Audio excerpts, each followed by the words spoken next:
Great. Thanks so much, Melanie. Really appreciate the opportunity to present to the virtual assembly of the Association of Counties. We've done this a couple times, a few times. I see some names on here that should probably be familiar with the program and maybe even with the spiel that I'm going to give about it. But I certainly want to go over the program. I want to run through kind of the particulars and take a look at the application process. It's being done a little bit differently this year from the standpoint that it will be online. So as you have questions, do please put those in the chat.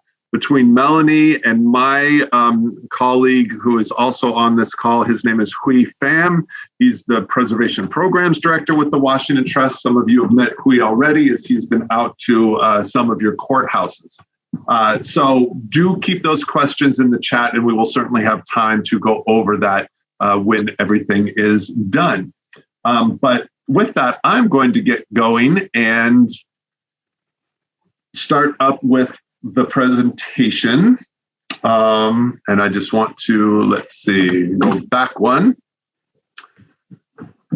Make sure everyone can see the screen that's on there. And really welcome to the presentation on the county's, on the state's Historic County Courthouse Rehabilitation Grant Program. Again, I know many of you on here represent counties that have fortunately been able to utilize the program. That's wonderful. We're really pleased to announce another grant application cycle, another funding round of the program.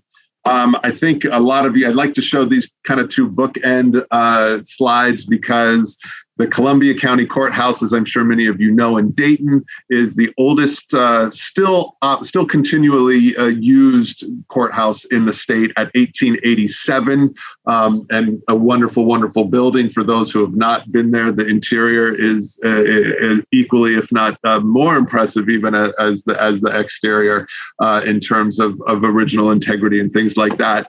And then we go all the way to Courthouse County, which is a very international style curtain wall building built in 1955. Some people say, well, geez, 1955, not that long ago.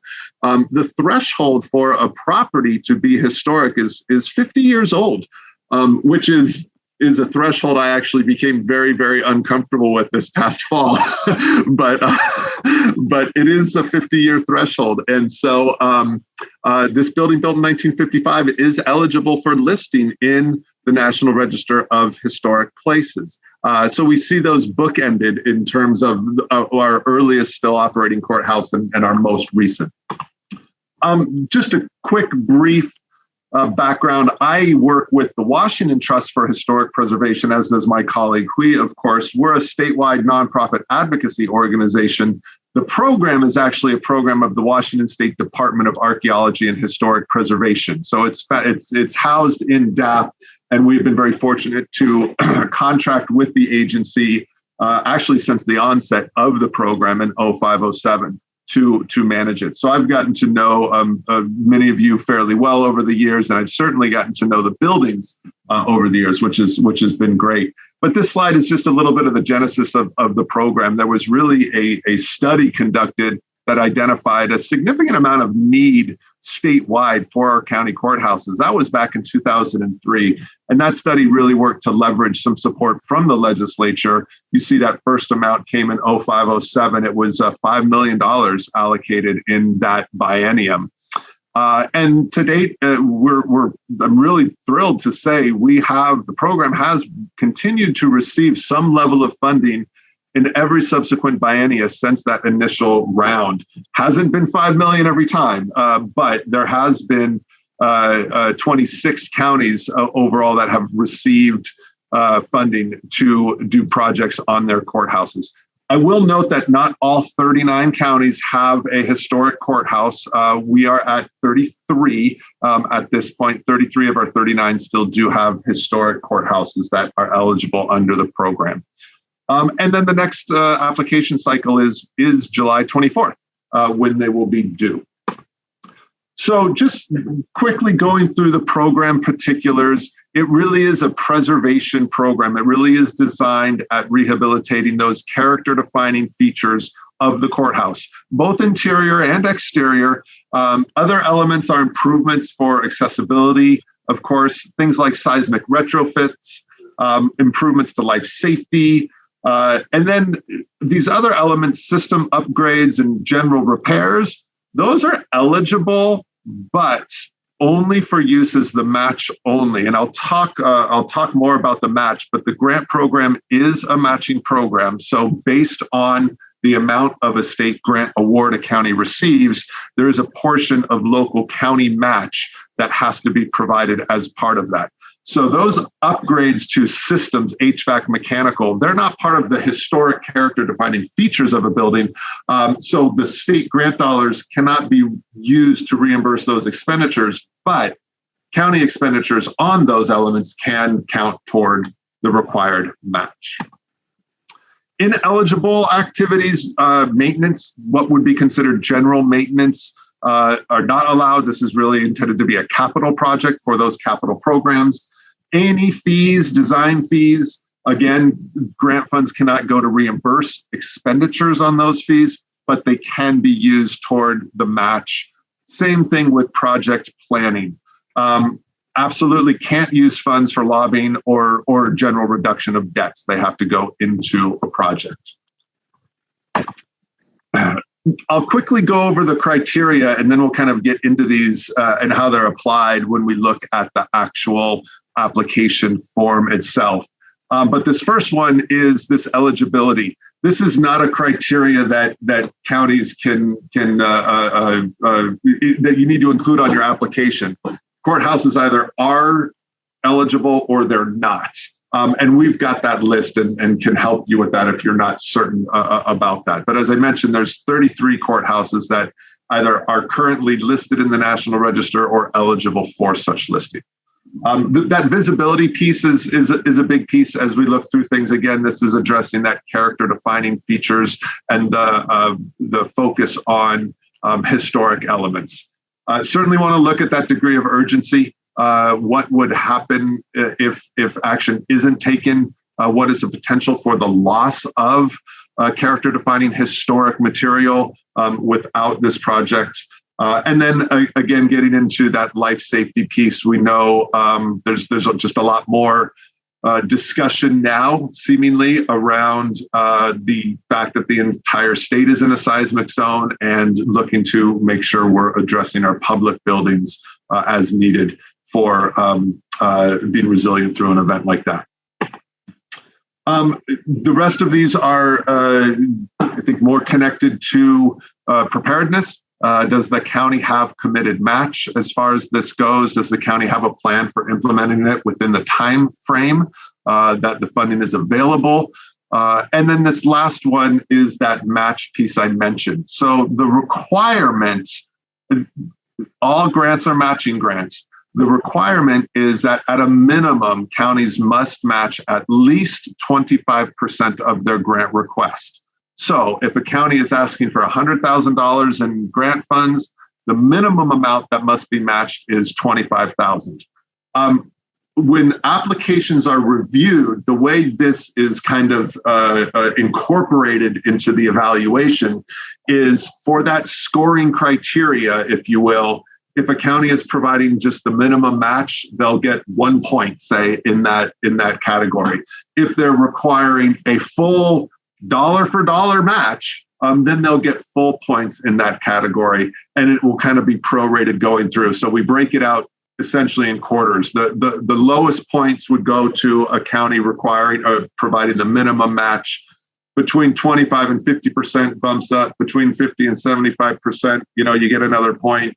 Between 75 and under 100, another point. And again, if you're doing a dollar for dollar match, then that would get full points for that criteria. So replacing original water lines, that came up as a question just because we're talking about some of these. Those would be eligible as a systems piece. Since they're not, those water lines really aren't a character defining feature, a visible feature. The expenditures to do that could count toward the county's match, and then the county could come in and ask for funding to address a historic character defining component of the courthouse. Okay, keep questions for sure in chat. So a couple of other pieces around here. It is around the time frame. These are funds that will be available in the next 2023-25 biennia. So subsequently, any expenditures for reimbursement must be made within that time frame. As you all know, the capital budget will be passed in the next session, but won't be effective until July 1st. So any county that receives funding and wants to use those grant funds to reimburse eligible expenses, those expenses have to be made after July 1. Similarly, the county matching funds need to fall within that time frame as well, with the exception that any expenditures made on a project completed after January 1 of this year can be used as matching funds for a new project moving forward. And the reason this is in here is because I think the agency and the review committee understands that counties aren't doing projects simply along the time frame of the grant cycle, that sometimes things need to happen outside of that time frame, and we want to accommodate that. I will say that when you use prior expenditures as matching funds, that we still do, the agency will still review those projects and make sure that those projects were in compliance with the Secretary of Interior's standards for the rehabilitation of historic properties. And I'll talk about that in a minute. But basically, we do need to make sure that the entire project, as funded, whether it's grant dollars or matching funds, that the entire project is implemented in a way that's historically appropriate for the building. Again, this bottom bullet point was a change that was made in the last cycle, and we want to emphasize it again, that only those historic features, those preservation projects, are actually eligible for grant dollars, but the other project expenditures can count toward the match.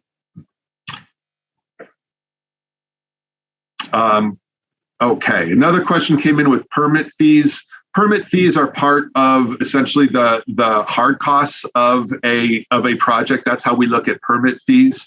So those would be on the capital side. We look at those as separate from design documents and planning documents. The permit fees are directly connected to the capital work, so those can count as part of the reimbursement. Okay. So, as I mentioned again, all work must comply with the standards. I've got a definition of these at the end, but basically the standards for rehabilitation, the term rehabilitation has a very specific meaning in the world of historic preservation. And what that meaning is it acknowledges that these buildings are in use and need to be up to modern code. They're used for modern purposes. They're not museums. They're not, sitting back there in amber. So the standards for rehabilitation make accommodations for changes that have to happen to buildings to meet those modern standards and to be functional. What rehabilitation does do, though, is identifies, again, I use this phrase over and over again, those character-defining features and looks to retain those features of the building so that it can still be understood, still be legible, if you will, as a historic structure, as a historic building. Where there is existing character-defining material that needs to be repaired, the goal is to retain and repair if at all possible. If it does need replacement, the goal is to replace in kind those historic elements. But there's lots of adaptations, if you will, or alterations that occur, on interior, on spaces that maybe aren't public, lobby spaces, where changes happen to make sure buildings are functional. This 5-year standards requirement, it is following the completion of a project because the state did invest in the courthouse. This 5-year component means that for 5 years following the project, if the county is going to do another major capital improvement, to the building, that you consult with us, with the agency, to make sure those future improvements are also going to meet the standards.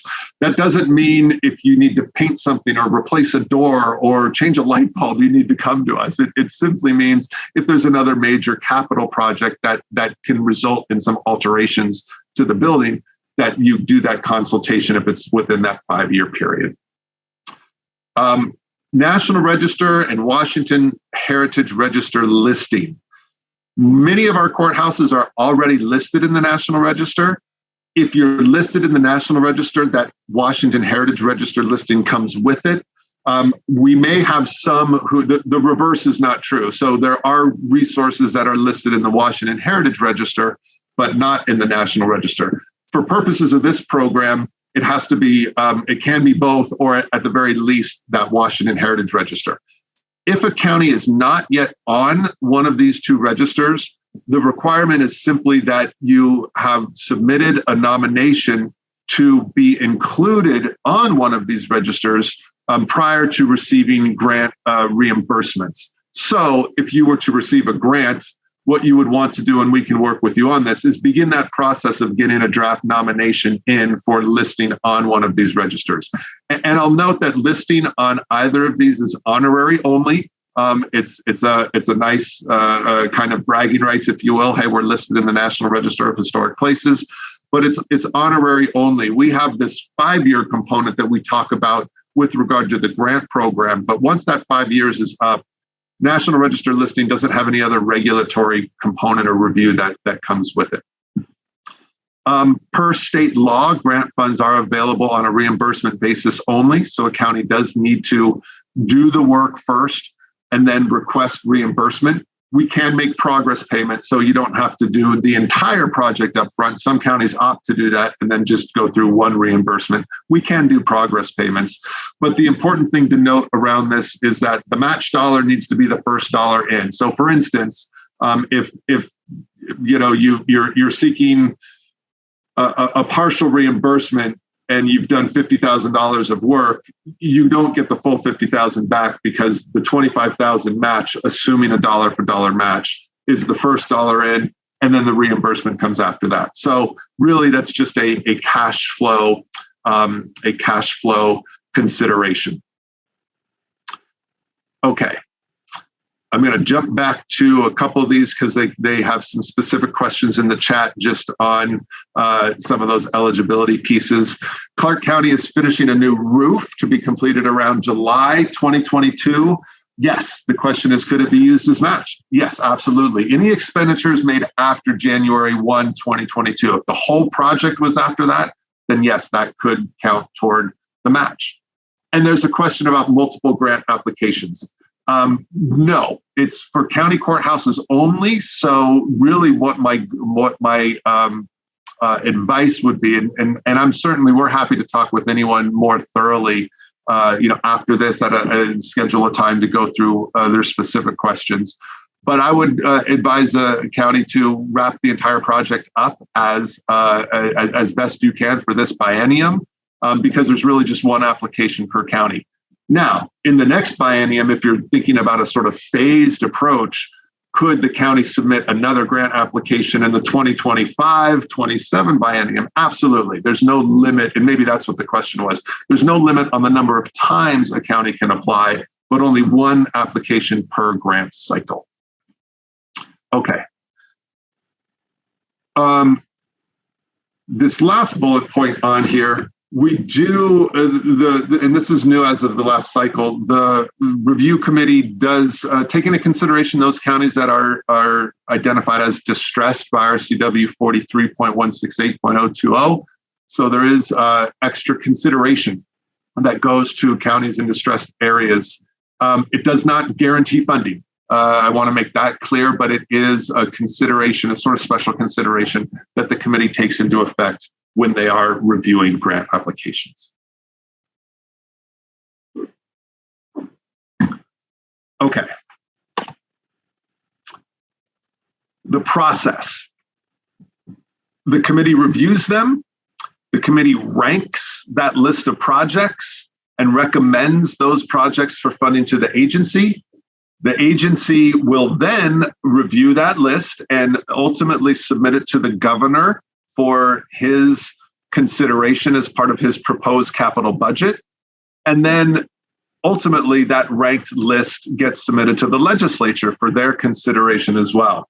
So when I say ranked list, say we receive 10 grant applications, all 10 will be reviewed and they will be ranked in the order of priority based on the evaluation by the Courthouse Steering Committee.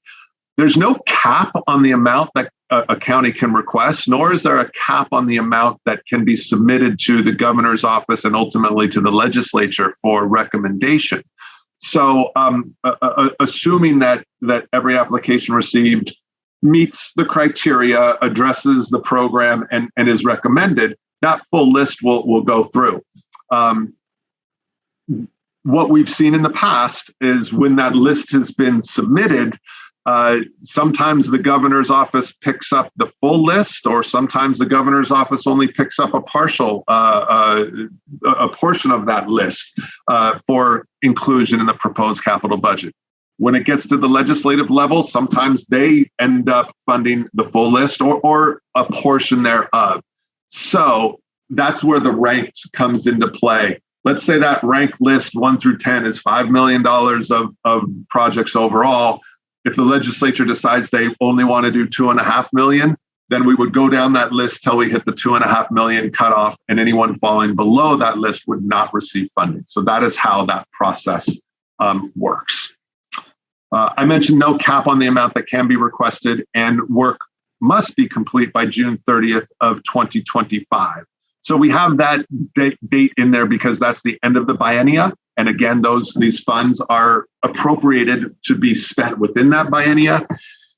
If a project is not complete, the legislature can, a county can request reappropriation, and the legislature certainly can reappropriate dollars to roll over into the next biennium. And we have seen that, I think, every single biennia. I say it with the caveat that it's not a guarantee, right? Like, I cannot sit here and guarantee right now that any funds appropriated in 23-25 will be reappropriated. It's been a common practice, but it's not a guarantee. And the one thing that does that has been kind of set in concrete, so to speak, is that the agency will only allow for one reappropriation. So if a project does roll over into the next biennium and the legislature does reappropriate those dollars, then that would be the only additional reappropriation. The agency has not at this point accepted further reappropriations aside from that initial one. Again, application deadline is the 24th. Okay, so I'm going to just switch real quick to another format here, and I will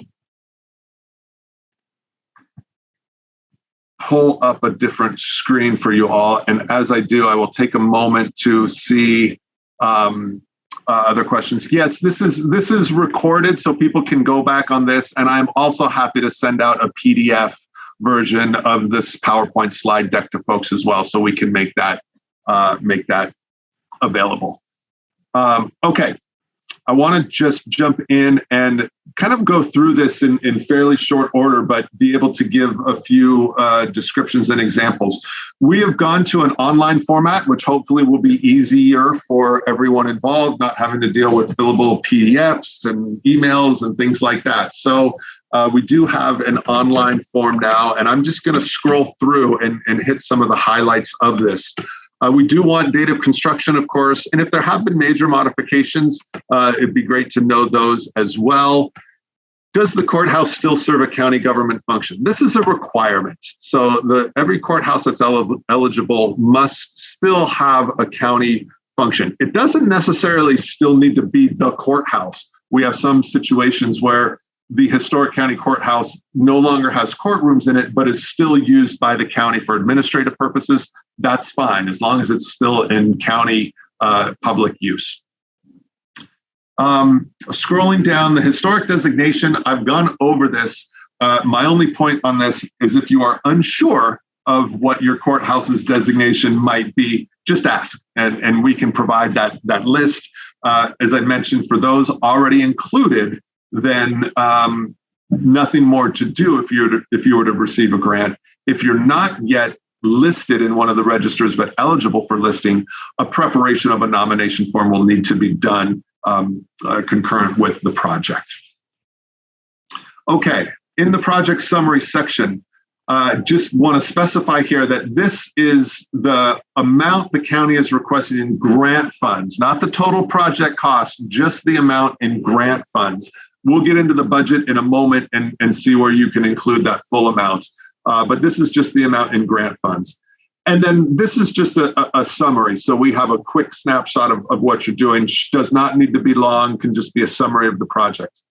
As we get into section 5, this is where we really want to find more information about the project.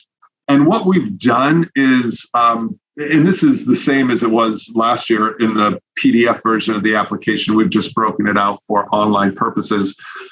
We want folks to break their project out into no more than 5 work elements overall. These aren't kind of classic architectural divisions, although you think of it somewhat in that way, because we want to be able to match these work elements with the budget as well. So it may only be one. For instance, if you're doing exterior masonry rehabilitation, that's going to be work element 1, exterior masonry rehab, and then a detailed description, as detailed as you can be. This is the area to be detailed, to go through and really describe what the issue is, what the deterioration might be, what the need is, and what the proposed implementation for resolving that need will be. How do you plan to do it? What's going to be done? What's needed? To the degree that you've got multiple elements, keep adding to it. So this one might be, if you're doing a roof replacement as well, here's the roof replacement. If there are systems upgrades, that might be one as well. And you talk about, your HVAC or your mechanical systems or water lines, as the case may be. If there are interior features, you can lump those in and say, hey, we're doing interior rehabilitation. That can be a kind of a lumping of elements.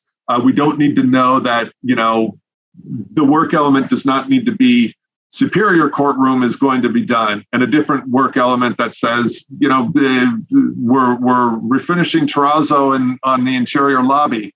All of that should be lumped in, say, interior rehabilitation. Similarly, for exterior, if you were doing window rehab along with that masonry work, those could be lumped into exterior rehabilitation, and then have in that detail define and describe those different elements, the different components of that element in more detail. But we don't want more than 5. And the degree, again, I guess the ultimate point here is the degree to which you can lump is helpful. Okay, I'm going to come back to the project budget to go over worksheets. I want to just continue to go through some of the questions. The section 7 on feasibility is really just the things that I talked about earlier related to those evaluation criteria. Are plans or designs in hand? Do those still need to be developed? We want to see as any plans or specs that you have. We want to see those because, again, we need to review the work to make sure it complies with the historic standards. And so really the best way to do that is to look at plans. If we just have a description of what you want to do, we can say, yeah, it seems like this project appears to meet the standards, but ultimately, as those designs are being developed, we would want to talk to the county and review those to make sure they're in compliance with those standards for rehabilitation. This is an area where if there have been studies done on the work you're going to do, maybe there's been an energy efficiency study, or maybe you've had an assessment of the electrical or something along those lines. Maybe there's been a window survey that's been done to determine, yeah, we really need to repair our windows. Any studies that have been done connected to the projects, we want to see those as well. And things like cost estimates. Do you have cost estimates on this? At some point, you'll need to, of course, because you need to ask for a grant award. But how well have those been developed, so on and so forth. That's all in section 7. The other piece I wanted to point out here is this is again related to the feasibility and related to the timeline that you mentioned earlier. We want to know, to the best degree that you have this information, a kind of itemized timeline for each of the project activities for each of the components of every work element. So in that same vein, if this is your exterior masonry rehabilitation as the work element, in here, we want to know as detailed as possible, what is the timeline for that? Is it still preparing design docs, going out to bid, starting with the cleaning of the masonry, getting into repointing, and then an end date for that work element. So this is, again, another area to be as specific as possible with your timeline and with each of the components, each of the project activities within every work element.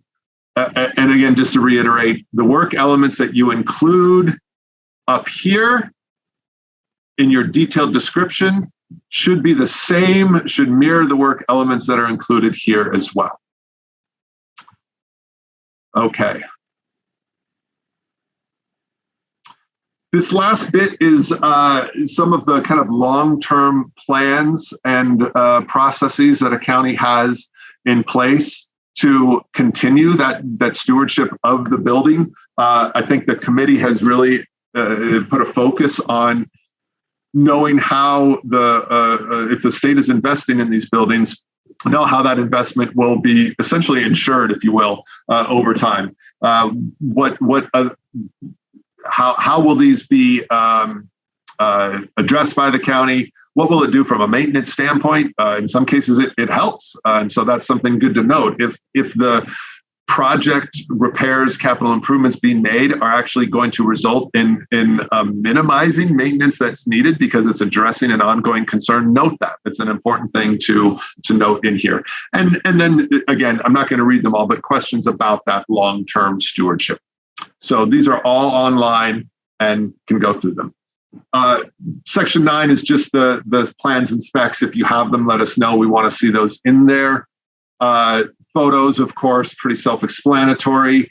5 to 10 images for each work element. The one thing I want to emphasize here is where you're trying to show a need because of deterioration or damage. Show that need visually. If you're saying the masonry needs to be redone, but we don't have any visuals that show us, yes, indeed, here's cracked masonry, or here's places where there's patching needed, then the committee they can't see what you're saying. So don't hesitate to be on the high side of these images. 10 images for each work element. Really want to visually show what the need is as well as possible. And then the last bit is the statement of support. I note this because we do need from every county a statement of support. This does not have to be a resolution. It doesn't have to be a formalized resolution. If the county wants to do that, that's fine. But it really just needs to be a letter or statement saying, from the standpoint of the commissioners or county council, we understand the county is submitting this. We commit to it and support the project. Okay. I'm going to stop there for a minute and jump into any other questions before we get into budget. I'm going to try to scroll through some of these. There's a good question about additions.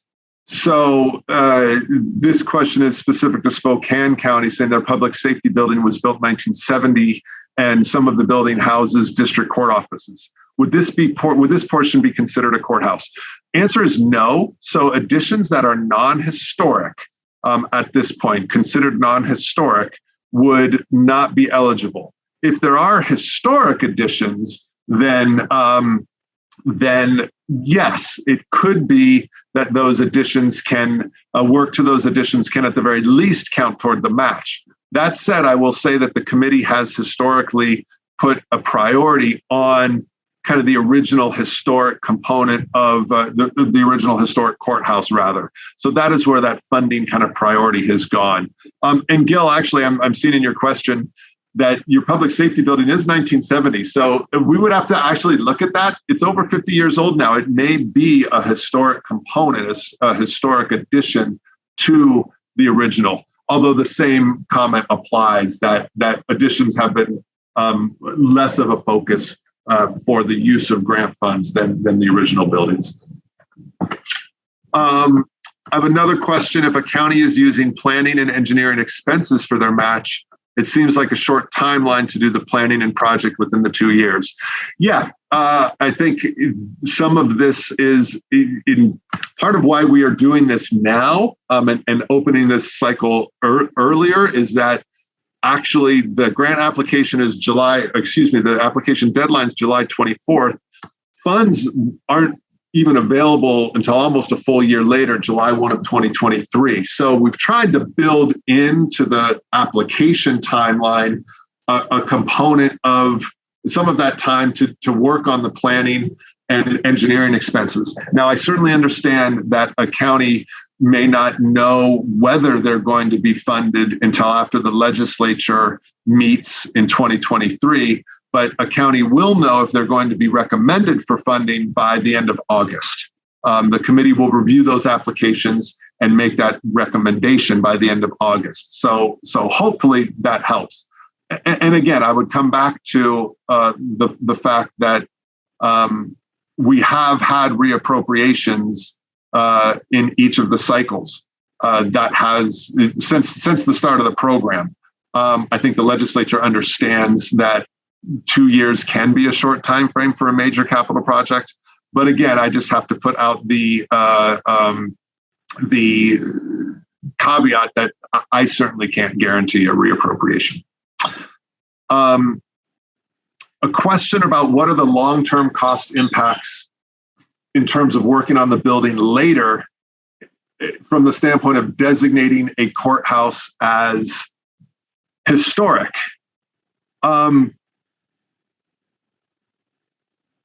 So again, the historic designation from the National Register standpoint or Washington Heritage Register is non-regulatory.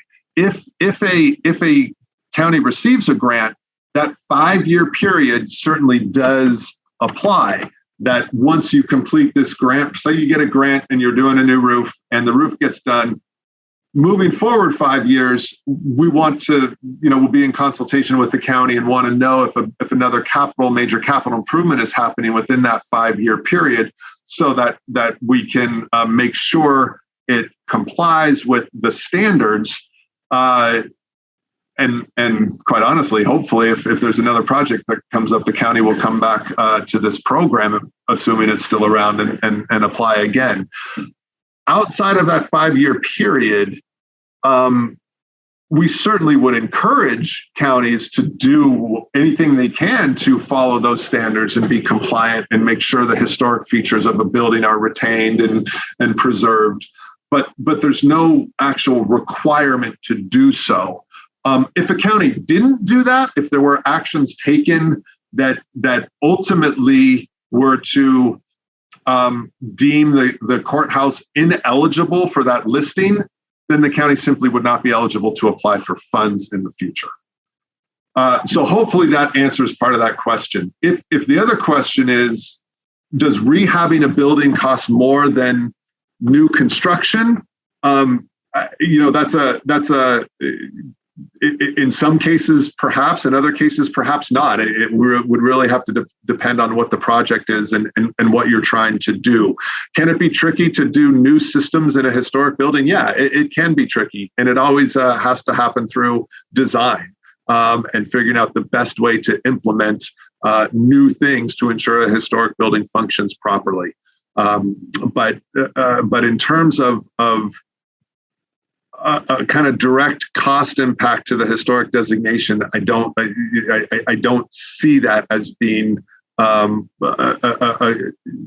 huge county burden. On the designation standpoint, and this does, I think, come up later, but I will note that some counties have local designation.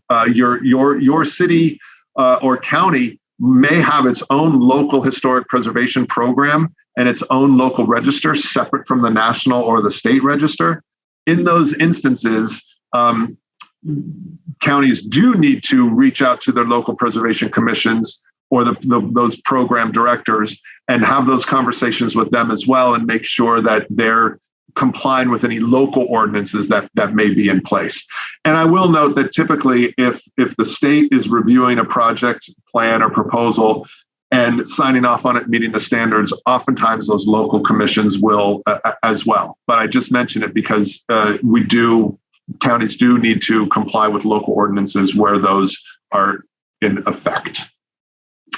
Okay, I want to switch to, I'm going to switch back to the PowerPoint piece real quickly because I just want to go through some budget scenarios. I'm not going to spend a ton of time on them because we are happy to touch base with people directly about those outside of this call, but this will just give folks a sense of what that budget worksheet looks like. So this is the project budget page. It is a separate, when you go online, you can download this. And so you download this budget page, fill it out, work on it, save it as a PDF, and then upload it to the online form. So this is a worksheet that you can work on that way. This is just a very quick example of a single work element that has a 50-50 grant to match ratio. In other words, the match is 100% of the grant request. We just take roof replacement. The way this works out, you've got $100,000 in construction costs. You've got your contingency number, and I certainly encourage, especially where you might not have full cost estimates done, I certainly encourage counties to include contingencies in there. You've got a line for the architecture and engineering fees, and then we have our total expenses, and this will all self-populate. It should, so certainly encourage people to check numbers, but it should all add up once, I shouldn't say it self-populates. When you populate the figures, it should tally those automatically. So you've got a total expenses of $120,000, a grant request of $60,000. You have cash match in terms of the capital work of $50,000, and then cash match and A&E fees of $10,000 with the $60,000 match for the $60,000 grant request codified over here. That's a very simple example. Your work elements, again, these should be no more than 5, and the work elements entered here should be the exact same as those work elements entered in other sections of the application. Okay, this is one with the same just single element of a roof replacement. This shows what it looks like if it were a varied ratio of grant request to match. Same total project cost, but in this case, the county is asking for $90,000, proposing $20,000 in hard costs plus the other $10,000 in A&E for a $30,000 match. Since $30,000 is 1/3 of the $90,000, that's an eligible amount. It's still within, it would not score as much as in the prior example in that one category, but still certainly eligible. When you get this number as greater than 0, that's when you know you have a discrepancy between the amount requested in grant funds and the amount proposed in match. In other words, if your match is less than that 25% required threshold, you will see a positive number come up in here, and you'll understand then, you'll know that, oh, wait a minute, we need to adjust the number somewhere because we're not meeting the minimum. So that only comes into play if you see a positive number come up there as you're working on the budget sheet. All right, this shows 2 elements. Back to that, dollar for dollar match. Again, overall, $350,000 project. The A&E fees are $20,000 here. You look at overall grants of 175 with the proposed match of 175, looking at actual match from the construction in addition to the A&E match. Again, very simple, asking for 175, matching it with 175. And then again, that same thing with an increased grant to match ratio, a case where rather than splitting the difference evenly, the county's asking for 250,000 with a match of 100,000 within the threshold of that 25%. So that project is certainly eligible as well. This is just what it looks like from the standpoint of the budget sheet. Okay, one more example to show. This is one where some other work was done prior to the grant.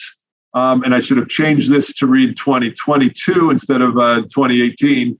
But here's a case where, again, we want to see in the budget what that project was that was completed or might even be in progress. We want to see what those costs are. We want to see if there's any A&E fees associated with it. But rather than being in the grant request, it gets its own column because the prior capital expenditures cannot be used cannot be reimbursed with grant funds because it's work already done, but it can count toward the overall match. So what you see here is the overall project is 410. They're asking for 205,000. 145,000 of that will be matched from both the capital work being done through the grant project, through a portion of the A&E fees, and then 60,000 is matched from those prior capital expenditures. And then down here, it shows up as 205 and 205 overall. So again, we just want to see broken out what those capital expenditures are. We do have a column for in-kind matching. There is an allowance if there's volunteer labor done on a project. Quite honestly, we've never seen that. Obviously, courthouses and being in public buildings are something that there's not a lot of opportunity for volunteer labor, donated labor. It is eligible if it comes up. So there is a column for it, and you would just complete that column based on what that labor provided. Okay. Same scenario with an increased grant to match ratio. I think you all get the picture now, so I'm not going to go over this, but again, it just shows that it does not have to be that full dollar for dollar match. Okay, I am going to stop sharing at this point and really open it up for any questions that people might have, additional questions. I know we've been trying to, I think I've already gone through each of them that were in the chat, but if people want to either put questions in the chat or feel free to unmute themselves and ask a question directly as well. Happy to take questions on this.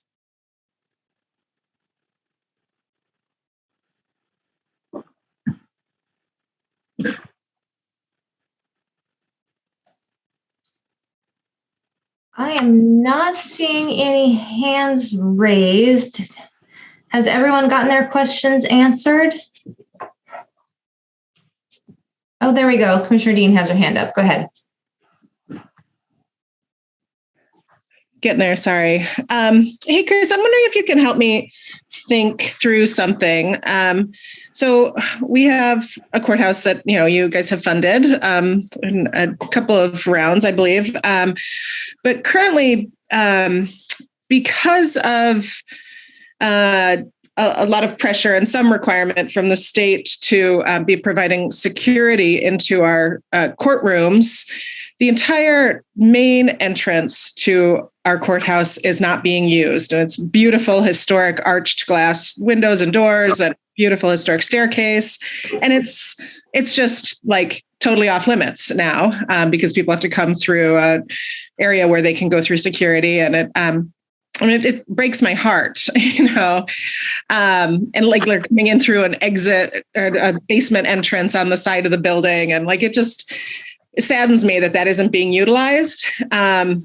And so I'm just curious, like, could this program be used in any way that would, do preservation on that portion of the courthouse, but also make it more functional for the needs and kind of mandates that we have to provide more modern services?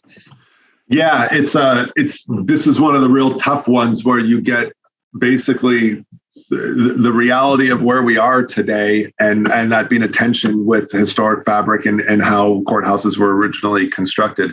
And I've been seeing this over the course of the last decade plus, and seen it handled differently. But certainly Jefferson County is not alone in having closed off front entries and gone to a single point of entry.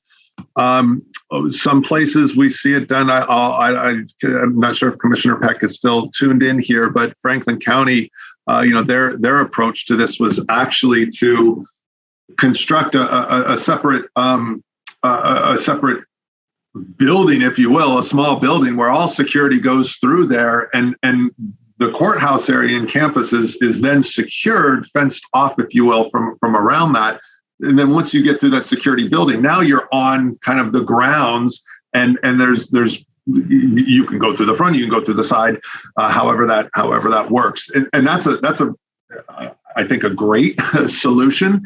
It's not feasible at every courthouse. So we've seen some, of course, where they do have that single point of entry. There's still front entries, might still be emergency exits. I think the thing to think about is in order to utilize that front, if you wanted to do security in a way, single point of entry, in order to utilize that front main entry, which I agree with you, it's wonderful to be able to approach a building that way and be able to enter it that way as well. However, if the solution to using that has a real drastic impact on the historic character, we might look to other places. And a lot of counties have had to look to other places because those main entries aren't ADA accessible, right? That wasn't a thought 100 years ago, unfortunately. So they will look to a side entry where you can go straight into the courthouse, and it accesses elevators right away as well, as opposed to, even if you could get in the front entry of the Jefferson County Courthouse, you've got split stairs the moment you get in. So how do you navigate that from an accessibility standpoint?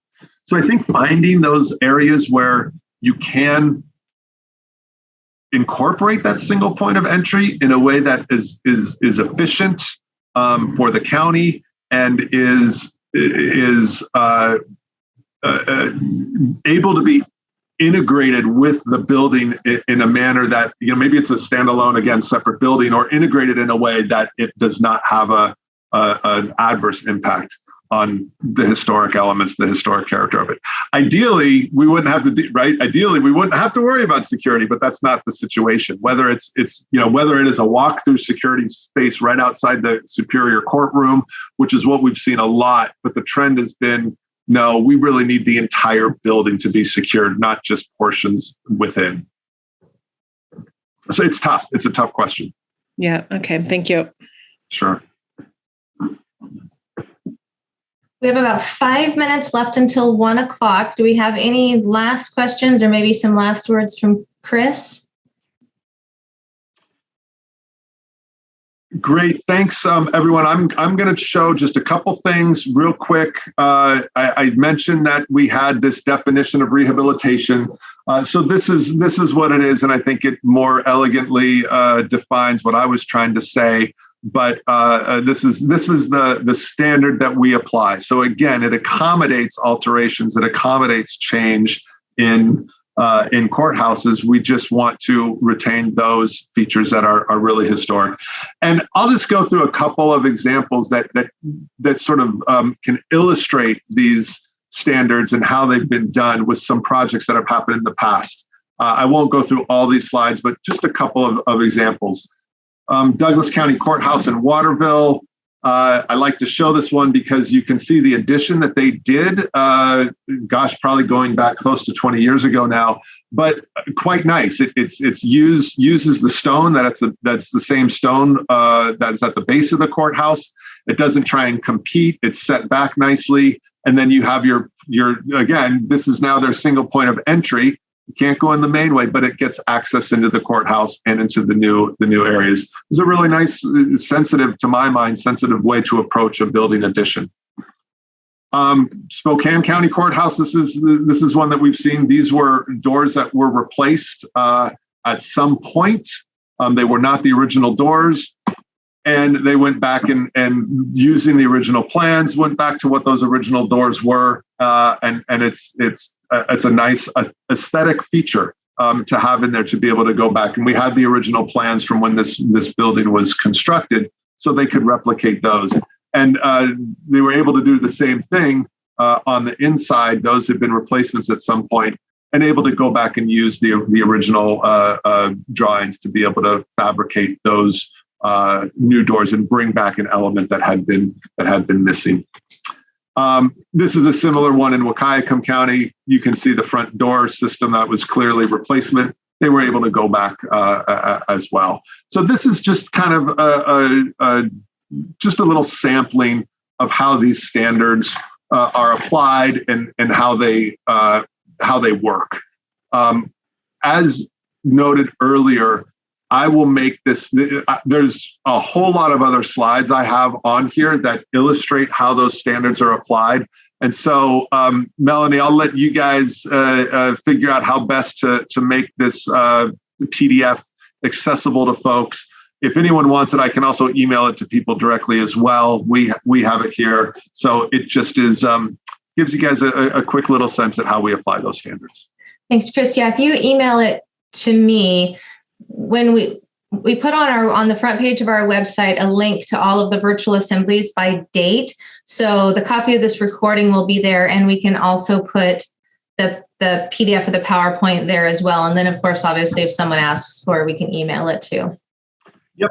And again, as we are leading up to the July 24th deadline, we are happy to work with every and all counties as you prepare an application. If you have questions, if you'd like us to come out and make a site visit and look at something specific, schedule and timing allowing, we can do that as well. Zoom also works for some of that now also, but we can certainly work with counties as you have specific questions for a project you may have.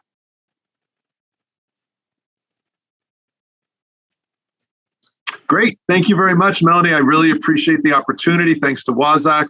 And thanks to all of you all for hopefully enjoying your lunch through this presentation and getting to learn a little bit more about the Courthouse Grant Program.